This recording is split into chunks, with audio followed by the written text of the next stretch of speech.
सभी मित्रों को नमस्कार करता हूँ। सभी मित्रों का अभिवादन है। मित्रों, मेरी कविता बड़ी सी कविता हो चुकी है। मेरी सर्वप्रिय कविता है पिता की सीख। मित्रों, 49 भाग इसके प्रसारित हो चुके हैं। आज 50वां भाग मैं इसका आपके सामने लेकर के आया हूँ। कविता को मैंने अपने पूज्य पिताजी को समर्पित करते हुए लिखा है। कविता में मैंने लिखने का प्रयास किया कि अपने पिता से किन किन गुणों को मैंने विरासत में प्राप्त किया है, कौन कौन सी शिक्षाएं मुझे मेरे पिताजी ने दी हैं और किस प्रकार से वो मेरे जीवन में लगातार काम आ रही है, मेरा मार्गदर्शन कर रही है। मित्रों, कविता को मैं लिखता जब हूँ तो मैं अपने पिता को अपने आसपास महसूस करता हूँ। 64 भाग इसके लिखे जा चुके हैं और मैं कहाँ 64 भाग लिखने वाला, ये मेरे विचार से मेरे पिता का प्रताप है, उनका आशीर्वाद है, उनकी प्रेरणा है, उनका मार्गदर्शन है जो मैं यहाँ तक पहुँच पाया।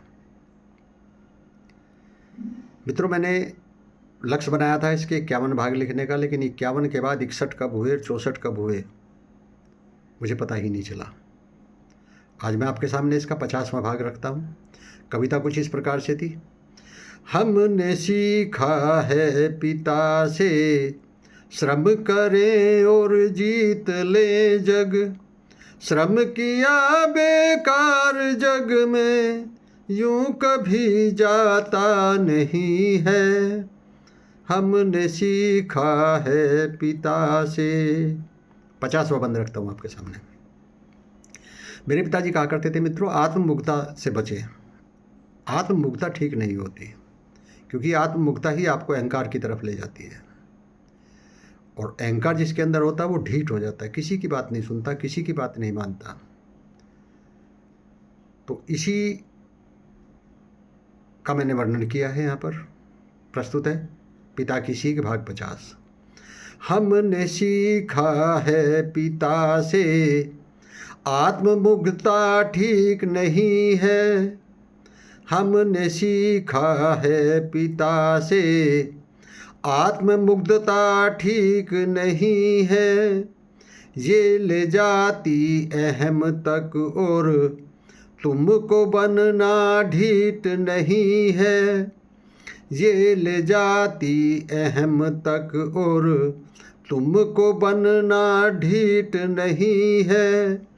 सामना जग का है करना, तुमको दिखाना पीठ नहीं है। सामना जग का है करना, तुमको दिखाना पीठ नहीं है।